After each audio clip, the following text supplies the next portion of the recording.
நீங்கள் இணைந்திருப்பது சங்கமம் வானொலி. Destiny in Jesus Christ Tamil கிறிஸ்தவ வானொலி கனேடிய மண்ணிலிருந்து ஒலிபரப்பாகிறது. மார்க் 16:15, மத்தேயு 24:14 வசனத்தின்படி இயேசு சீசர்களை நோக்கி, நீங்கள் உலகெங்கும் போய் சர்வ சிருஷ்டிக்கும் சுவிசேஷத்தை பிரசங்கியுங்கள்.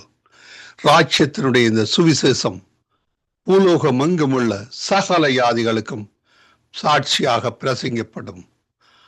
அப்பொழுது முடிவு வரும் என்ற வசனத்தின்படி ஆத்துமாக்களை பரலோகத்தில் சங்கமிக்கும் வானொலி சங்கமம். சங்கமம் சங்கமம்.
ஒன்று சாமுவேல் 17 அதிகாரம். பெலிஸ்தர் யுத்தம் பண்ணுகிறதற்கு தங்கள் சேனைகளை சேர்த்து யூதாவில் உள்ள சோக்கோவிலே ஒருமித்து கூடி சோக்கோவுக்கும் அசேக்காவுக்கும் நடுவே இருக்கிற எபேஸ்தம்மீமிலே பாளையம் இறங்கினார்கள். சவுலும் இஸ்ரவேல் மனுஷரும் ஒருமித்து கூடி ஏலா பள்ளத்தாக்கிலே பாளையம் இறங்கி பெலிஸ்தருக்கு எதிராக யுத்தத்திற்கு அணிவகுத்து நின்றார்கள். பெலிஸ்தர் அந்த பக்கத்தில் ஒரு மலையின் மேலும் இஸ்ரவேலர் இந்த பக்கத்தில் ஒரு மலையின் மேலும் நின்றார்கள். அவர்களுக்கு நடுவே பள்ளத்தாக்கு இருந்தது. அப்பொழுது காத் ஊரானாகிய கோலியாத் என்னும் பேருள்ள ஒரு வீரன் பெலிஸ்தரின் பாளையத்திலிருந்து புறப்பட்டு வந்து நடுவே நிற்பான். அவன் உயரம் 6 முழமும் 1 ஜாணுமாம். அவன் தன் தலையின் மேல் வெண்கல சீராவை போட்டு ஒரு போர்க்கவசம் தரித்து கொண்டிருப்பான். அந்த கவசத்தின் நிறை 5000 சேக்கலான வெண்கலமாய் இருக்கும். அவன் தன் கால்களிலே வெண்கல கவசத்தையும் தன் தோள்களின் மேல் வெண்கல கேடகத்தையும் தரித்திருப்பான். அவனுடைய ஈட்டி தாங்கு நெசவுக்காரரின் படைமரத்தின் கனதியும் அவன் ஈட்டின் அலகு 600 சேக்கல் இரும்புமாய் இருக்கும். பரிசை பிடிக்கிறவன் அவனுக்கு முன்னாக நடப்பான். அவன் வந்து நின்று இஸ்ரவேல் சேனைகளை பார்த்து சத்தமிட்டு, நீங்கள் யுத்தத்திற்கு அணிவகுத்து நிற்கிறது என்ன? நான் பெலிஸ்தன் அல்லவா? நீங்கள் சவுலின் சேவகர் அல்லவா? உங்களில் ஒருவனை தெரிந்து கொள்ளுங்கள். அவன் என்னிடத்தில் வரட்டும். அவன் என்னோட யுத்தம் பண்ணவும் என்னை கொல்லவும் சமர்த்தனானால் நாங்கள் உங்களுக்கு வேலைக்காரராய் இருப்போம். நான் அவனை ஜெயித்து அவனை கொல்வேனானால் நீங்கள் எங்களுக்கு வேலைக்காரராய் இருந்து எங்களை சேவிக்க வேண்டும் என்று சொல்லி, பின்னும் அந்த பெலிஸ்தர், நான் இன்றைய தினம் இஸ்ரவேலுடைய சேனைகளை நிந்தித்தேன். நாம் ஒருவரோடு ஒருவர் யுத்தம் பண்ண ஒருவனை விடுங்கள் என்று சொல்லிக் கொண்டு வருவான். சவுலும் இஸ்ரவேலர் அனைவரும் அந்த பெலிஸ்தனுடைய வார்த்தைகளை கேட்டு கலங்கி மிகவும் பயப்பட்டார்கள். தாவீது என்பவன் யூதாவில் உள்ள பெத்லகேம் ஊரானாகிய ஈசாய் என்னும் பேருள்ள எப்பிராத்திய மனுஷனுடைய குமாரனாய் இருந்தான். ஈசாயுக்கு 8 குமாரர் இருந்தார்கள். இவன் சவுலின் நாட்களிலே மற்ற ஜனங்களுக்குள்ளே வயது சென்ற கிழவனாய் மதிக்கப்பட்டான். ஈசாயினுடைய 3 மூத்த குமாரர் சவுலோட கூட யுத்தத்திற்கு போயிருந்தார்கள். யுத்தத்துக்கு போயிருந்த அவனுடைய 3 குமாரரில் மூத்தவனுக்கு எலியாப் என்றும், 2ஆம் குமாரனுக்கு அபினதாப் என்றும், 3ஆம் குமாரனுக்கு சம்மா என்றும் பேர். தாவீது எல்லாருக்கும் இளையவன். மூத்தவர்களாகிய அந்த 3 பேரும் சவுலோட கூட போயிருந்தார்கள். தாவீது சவுலை விட்டு திரும்பி போய் பெத்லகேமில் இருக்கிற தன் தகப்பனுடைய ஆடுகளை மேய்த்து கொண்டிருந்தான். அந்த பெலிஸ்தன் காலையிலும் மாலையிலும் 40 நாள் வந்து வந்து நிற்பான். ஈசாய் தன் குமாரனாகிய தாவீதை நோக்கி, உன் சகோதரருக்கு இந்த ஒரு மரக்கால் வறுத்த பயிற்றையும் இந்த 10 அப்பங்களையும் எடுத்துக்கொண்டு பாளையத்தில் இருக்கிற உன் சகோதரரிடத்தில் ஓட்டமாய் போய் இந்த 10 பால் கட்டிகளை 1000 பேருக்கு அதிபதியானவனிடத்தில் கொடுத்து, உன் சகோதரர் சுகமாய் இருக்கிறார்களா என்று விசாரித்து அவர்களிடத்தில் அடையாளம் வாங்கி கொண்டு வா என்றான். அப்பொழுது சவுலும் அவர்களும் இஸ்ரவேலர் எல்லாரும் ஏலா பள்ளத்தாக்கிலே பெலிஸ்தரோடு யுத்தம் பண்ணி கொண்டிருந்தார்கள். தாவீது அதிகாலையில் எழுந்து ஆடுகளை காவலாளி வசமாய் விட்டு ஈசாய் தனக்கு கற்பித்தபடியே எடுத்துக்கொண்டு போய் ரதங்கள் இருக்கிற இடத்திலே வந்தான். சேனைகள் அணிவகுத்து நின்று யுத்தத்திற்கென்று ஆர்ப்பரித்தார்கள். இஸ்ரவேலரும் பெலிஸ்தரும் ஒருவருக்கு எதிராக ஒருவர் அணிவகுத்து கொண்டிருந்தார்கள். அப்பொழுது தாவீது தான் கொண்டு வந்தவைகளை இறக்கி ரஸ்துக்களை காக்கிறவன் வசமாக வைத்துவிட்டு சேனைக்குள் ஓடி தன் சகோதரரை பார்த்து, சுகமாய் இருக்கிறீர்களா என்று கேட்டான். அவன் இவர்களோட பேசிக் கொண்டிருக்கையில், இதோ காத் ஊரானாகிய கோலியாத் என்னும் பேருள்ள அந்த பெலிஸ்த வீரன் பெலிஸ்தரின் சேனைகளில் இருந்து எழும்பி வந்து நின்று முன் சொன்ன வார்த்தைகளையே சொன்னான். அதை தாவீது கேட்டான். இஸ்ரவேலர் எல்லாரும் அந்த மனுஷனை காணும் போது மிகவும் பயப்பட்டு அவன் முகத்துக்கு விலகி ஓடி போவார்கள். அந்நேரத்திலே இஸ்ரவேலர் வந்து நிற்கிற அந்த மனுஷனை கண்டீர்களா? இஸ்ரவேலை நிந்திக்க வந்து நிற்கிறான். இவனை கொல்லுகிறவன் எவனோ அவனை ராஜா மிகவும் ஐஸ்வர்யவானாக்கி அவனுக்கு தம்முடைய குமாரத்தியை தந்து அவன் தகப்பன் வீட்டாருக்கு இஸ்ரவேலிலே சர்வ மானியம் கொடுப்பார் என்றார்கள். அப்பொழுது தாவீது தன்னண்டையிலே நிற்கிறவர்களை பார்த்து, இந்த பெலிஸ்தனை கொண்டு இஸ்ரவேலுக்கு நேரிட்ட நிந்தையை நீக்குகிறவனுக்கு என்ன செய்யப்படும்? ஜீவனுள்ள தேவனுடைய சேனைகளை நிந்திக்கிறதற்கு விருத்த சேதனம் இல்லாத இந்த பெலிஸ்தன் எம்மாத்திரம் என்றான். அதற்கு ஜனங்கள், அவனை கொல்லுகிறவனுக்கு இன்னபடி செய்யப்படும் என்று முன் சொன்ன வார்த்தைகளையே அவனுக்கு சொன்னார்கள். அந்த மனுஷரோடு அவன் பேசிக் கொண்டிருக்கிறதை அவன் மூத்த சகோதரனாகிய எலியாப் கேட்டபோது அவன் தாவீதின் மேல் கோபம் கொண்டு, நீ இங்கே வந்தது என்ன? வனாந்தரத்தில் உள்ள அந்த கொஞ்ச ஆடுகளை நீ யார் வசத்தில் விட்டாய்? யுத்தத்தை பார்க்க அல்லவா வந்தாய்? உன் துணிகரத்தையும் உன் இருதயத்தின் அகங்காரத்தையும் நான் அறிவேன் என்றான். அதற்கு தாவீது, நான் இப்பொழுது செய்தது என்ன? நான் வந்ததற்கு முகாந்திரம் இல்லையா என்று சொல்லி அவனை விட்டு வேறொருவனிடத்தில் திரும்பி அந்த பிரகாரமாகவே கேட்டான். ஜனங்கள் முன்போலவே உத்தரவு சொன்னார்கள். தாவீது சொன்ன வார்த்தைகளை அவர்கள் கேட்டு அதை சவுலின் சமூகத்தில் அறிவித்தார்கள். அப்பொழுது அவன் அவனை அழைப்பித்தான். தாவீது சவுலை நோக்கி, இவன் நிமித்தம் ஒருவனுடைய இருதயமும் கலங்க வேண்டியதில்லை. உம்முடைய அடியானாகிய நான் போய் இந்த பெலிஸ்தனோட யுத்தம் பண்ணுவேன் என்றான். அப்பொழுது சவுல் தாவீதை நோக்கி, நீ இந்த பெலிஸ்தனோட எதிர்த்து யுத்தம் பண்ண உன்னால் ஆகாது. நீ இளைஞன், அவனோ தன் சிறு வயது முதல் யுத்த வீரன் என்றான். தாவீது சவுலை பார்த்து, உம்முடைய அடியான் என் தகப்பனுடைய ஆடுகளை மேய்த்து கொண்டிருக்கிற போது ஒரு விசை ஒரு சிங்கமும் ஒரு விசை ஒரு கரடியும் வந்து மந்தையில் இருக்கிற ஒரு ஆட்டை பிடித்து கொண்டது.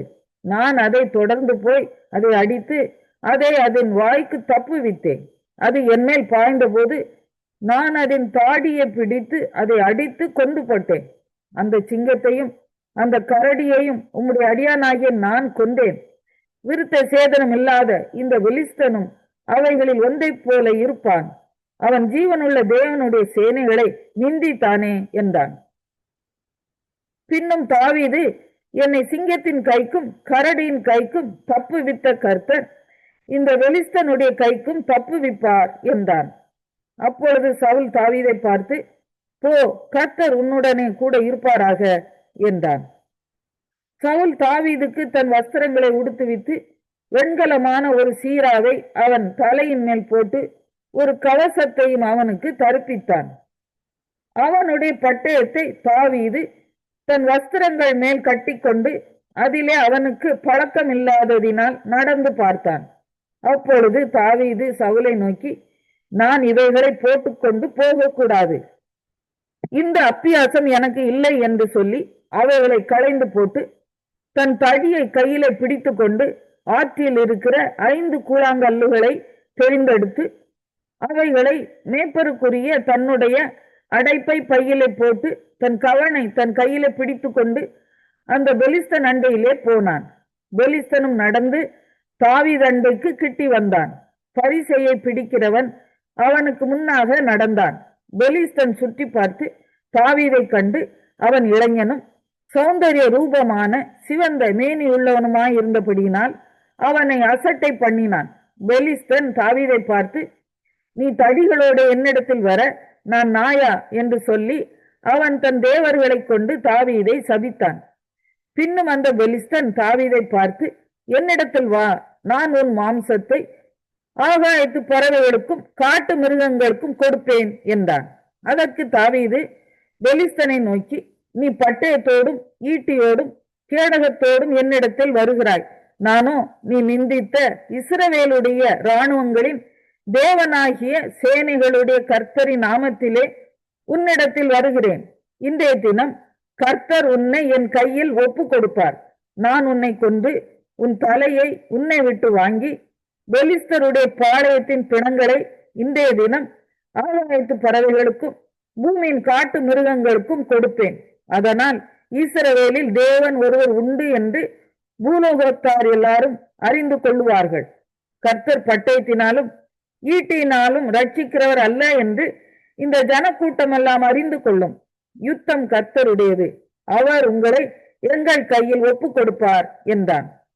அப்பொழுது அந்த பெலிஸ்தன் எழும்பி தாவீதுக்கு எதிராக கிட்டி வருகையில் தாவீது தீவிரமாய் அந்த சேனைக்கும் அந்த பெலிஸ்தனுக்கும் எதிராக ஓடி தன் கையை அடைப்பத்திலே போட்டு அதிலிருந்து ஒரு கல்லை எடுத்து கவனிலே வைத்து சுழற்றி பெலிஸ்தனுடைய நெற்றியிலே பட எறிந்தான்.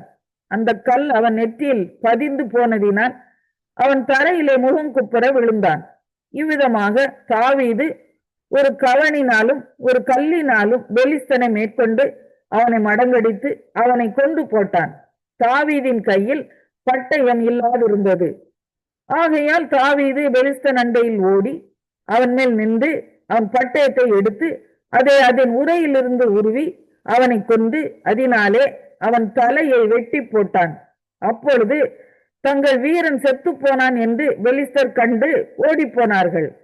அப்பொழுது இஸ்ரவேலரும் யூதா மனுஷரும் எழும்பி ஆர்ப்பரித்து பள்ளத்தாக்கின் எல்லை மட்டும் எக்ரோனின் வாசல்கள் மட்டும் பெலிஸ்தரை துரத்தினார்கள். சாராயீமின் வழியிலும் காத் பட்டணம் மட்டும் எக்ரோன் பட்டணம் மட்டும் பெலிஸ்தர் வெட்டுண்டு விழுந்தார்கள்.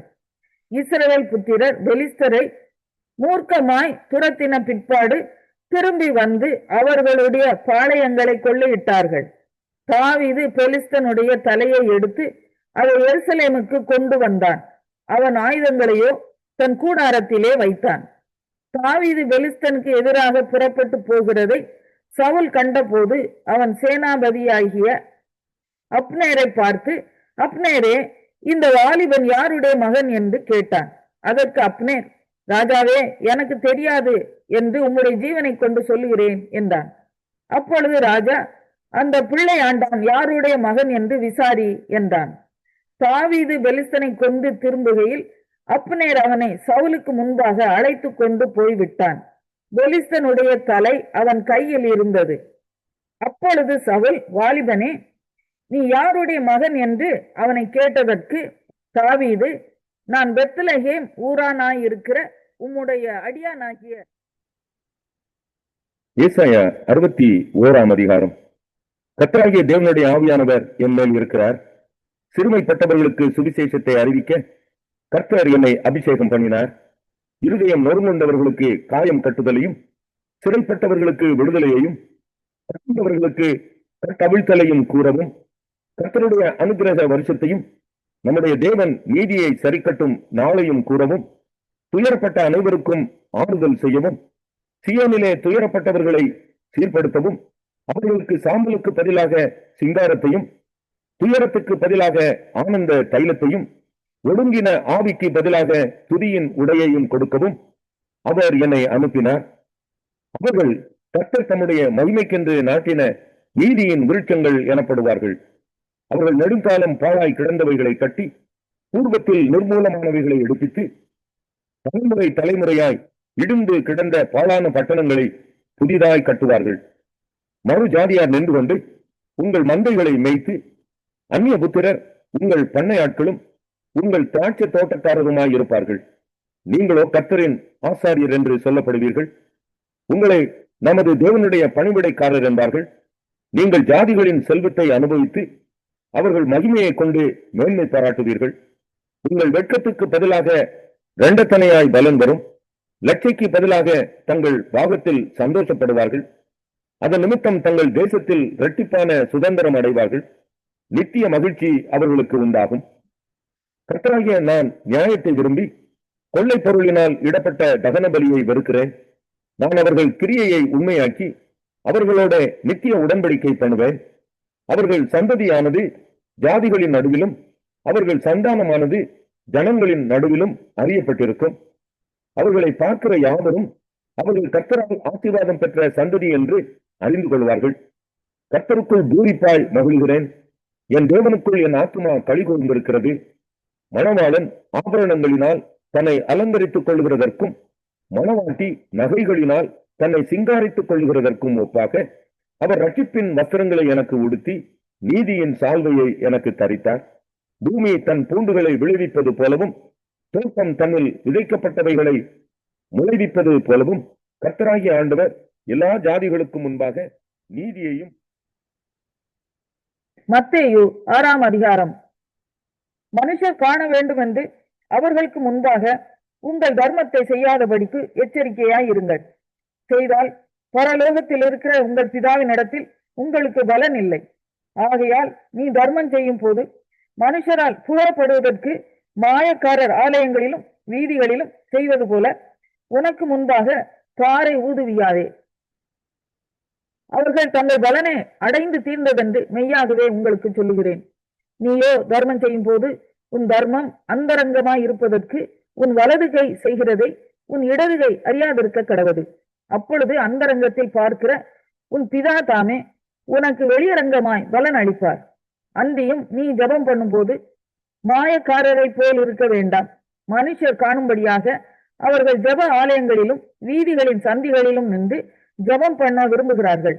அவர்கள் தங்கள் பலனை அடைந்து தீர்ந்ததென்று மெய்யாகவே உங்களுக்கு சொல்லுகிறேன்.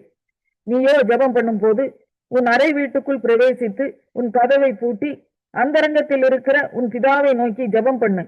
அப்பொழுது அந்தரங்கத்தில் பார்க்கிற உன் பிதா வெளியரங்கமாய் உனக்கு பலன் அளிப்பார். அன்றியும் நீங்கள் ஜெபம் பண்ணும் போது அஞ்ஞானிகளைப் போல வீண் வார்த்தைகளை அலப்பாதேயுங்கள். அவர்கள் அதிக வசனிப்பினால் தங்கள் ஜெபம் கேட்கப்படும் என்று நினைக்கிறார்கள். அவர்களைப் போல நீங்கள் செய்யாதிருங்கள். உங்கள் பிதாவை நோக்கி நீங்கள் வேண்டிக் கொள்கிறதற்கு முன்னமே உங்களுக்கு இன்னது தேவை என்று அவர் அறிந்திருக்கிறார்.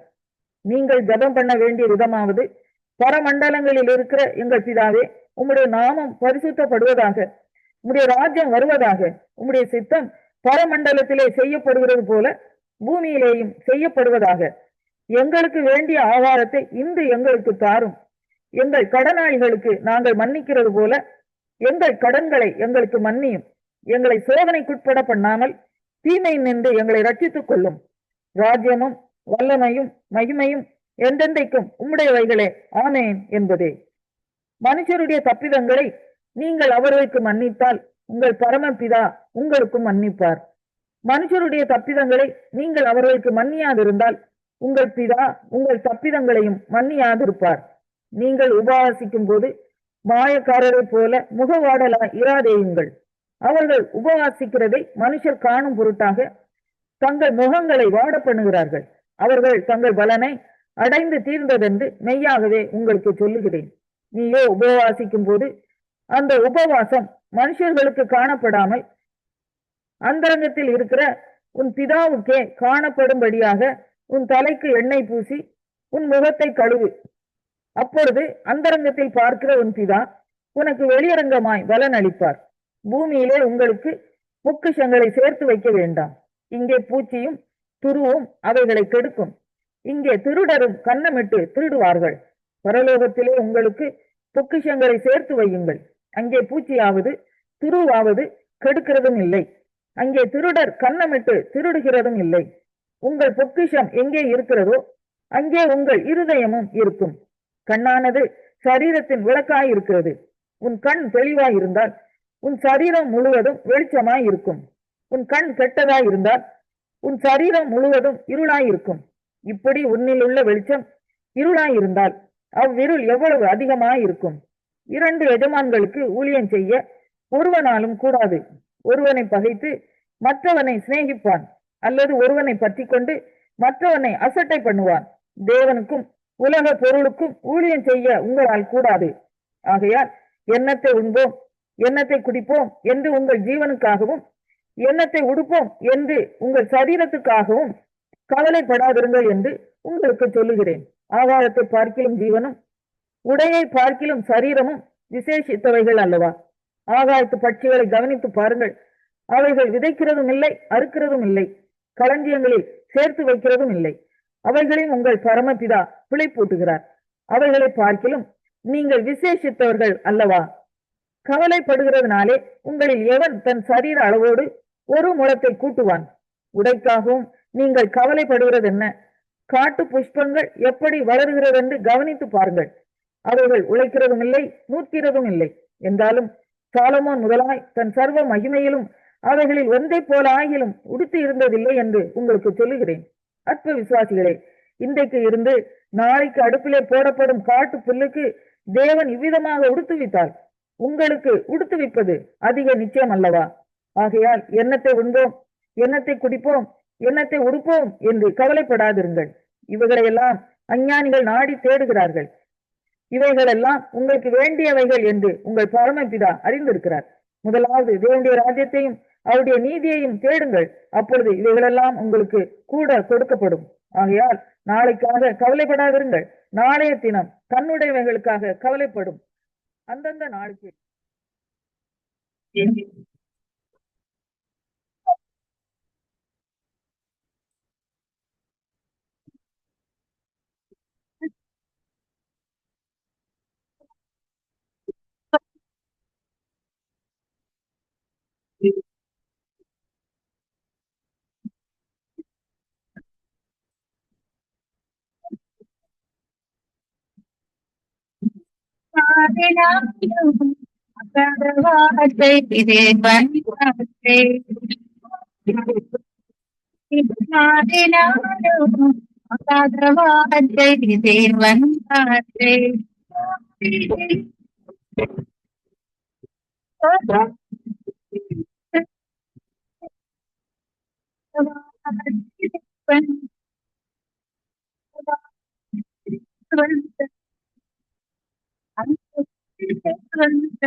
என் மீட்பராகிய ஆண்டவராகிய இயேசு கிறிஸ்துவின் இனி நாமத்தில் இந்த புதிய நாளிலும் புதிய வாக்குத்தத்தத்தோடு உங்களை நான் சந்திப்பதில் நான் மிக்க மகிழ்ச்சி அடைகிறேன். இந்த நாளிலும் 5ஆம் தேதி ஜூலை மாதம் 2025ஆம் ஆண்டு ஆண்டவர் நம்ம கொடுக்கிற ஒரு அருமையான ஒரு வாக்குத்தத்தம். உபாகம புஸ்தகம் 26வது அதிகாரம் 19வது வசனம். ஆண்டவருடைய வார்த்தை சொல்லுகிறது, நான் உண்டு பண்ணின எல்லா ஜாதிகளை பார்க்கிலும் கீர்த்தியிலும் புகழ்ச்சியிலும் மகிமையிலும் உன்னை சிறந்திருக்கும்படி செய்வேன் என்று நான் சொன்னபடியே நீ உன் தேவனாகிய கர்த்தரை எனக்கு பரிசுத்த ஜனமாய் என்று அவர் இன்று உனக்கு சொல்லுகிறார் என்று சொல்லி இந்த நாட்களில் சொல்லப்படுகிறதை பார்க்கிறோம். அன்பு பிள்ளைகளே, இந்த நாளிலும் அந்த வார்த்தை சொல்லுகிறது, முதலாவதாக நான் உண்டு பண்ணின எல்லா ஜாதிகளை பார்க்கிலும் புகழ்ச்சியிலும் கீர்த்தியிலும் மகிமையிலும் உன்னை சிறந்திருக்கும்படி செய்வேன் என்று சொல்லுகிறார். இரண்டாவதாக, நான் சொன்னபடியே நீ உன் தேவனாகிய கர்த்தரான எனக்கு பரிசுத்த ஜனமாயிருப்பாய் என்று சொல்லி இந்த நாட்களில் சொல்லப்படுகிறதை பார்க்கிறோம். மூன்றாவதாக, அவர் இன்று உனக்கு சொல்லுகிறார் என்று சொல்லி அந்த வார்த்தை சொல்லி முடிக்கிறதை பார்க்கிறோம்.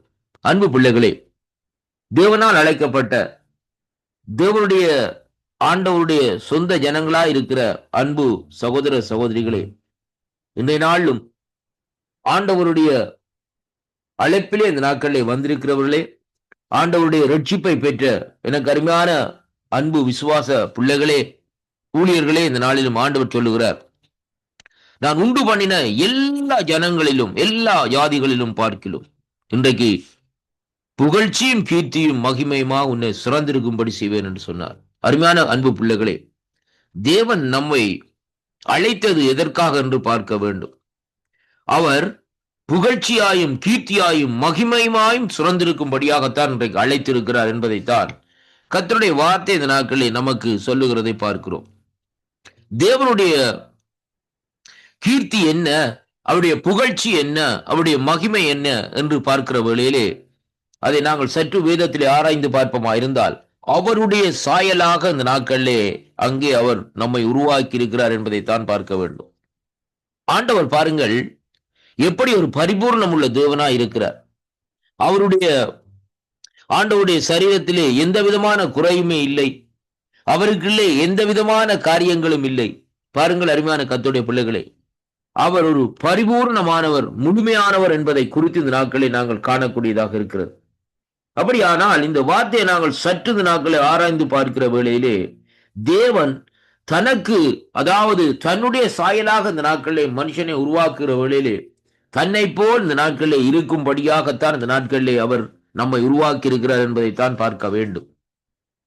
எபிரேயர் ஆக்கத்திலே சொல்லப்படுகிறது, அருமையான கர்த்தருடைய பிள்ளைகளே, நான் பரிசுத்தர், அதனாலே நீங்களும் பரிசுத்தமாய் இருக்கும்படியாக நான் வாஞ்சிக்கின்றேன் என்று சொல்லி இந்த நாட்களில் சொல்லப்படுகிறதை பார்க்கிறோம். இந்த பூமியிலே மண்ணான களிமண்ணான, அதாவது மண்ணிலே உருவாக்கப்பட்ட அந்த மனுஷன் பாருங்கள், ஆண்டவர் அந்த மனுஷனுக்கு ஒரு மகிமையை கொடுக்கிறார். அந்த மகிமை என்னவென்றால் பாருங்கள், புகழ்ச்சி, கீர்த்தி, மகிமை. அது மட்டுமல்ல, அந்த நாட்களிலே இப்படியாக ஆசீர்வாதத்தோடு இருக்கும்படியாகத்தான் இந்த நாட்களிலே ஆண்டவர் இந்த நாட்களிலே ஜனங்களை அழைத்திருக்கிறார். ஆனால் இன்றைக்கு ஆண்டவரை ஜனங்கள் அறியாதபடி ஆண்டவரை நிராகரிக்கிற ஜனங்களாக இந்த நாட்களிலே எனக்கு ஆண்டவர் வேண்டாம் என்று சொல்லி இந்த நாட்களை நடக்கிறவர்களாய் இந்த நாட்களை இருக்கிறார்கள் அருமையான கர்த்தருடைய பிள்ளைகளை. ஆனாலும் தேவன் இன்றைக்கு நல்லோர் மேலும் தீயோர் மேலும் மழையை வர்ஷிக்க பண்ணுகிற தேவன் சகலவிதமான புகழ்ச்சியிலும் கீர்த்தியிலும் ஜனங்களை இந்த நாட்களை நடத்தி வருகிறார்.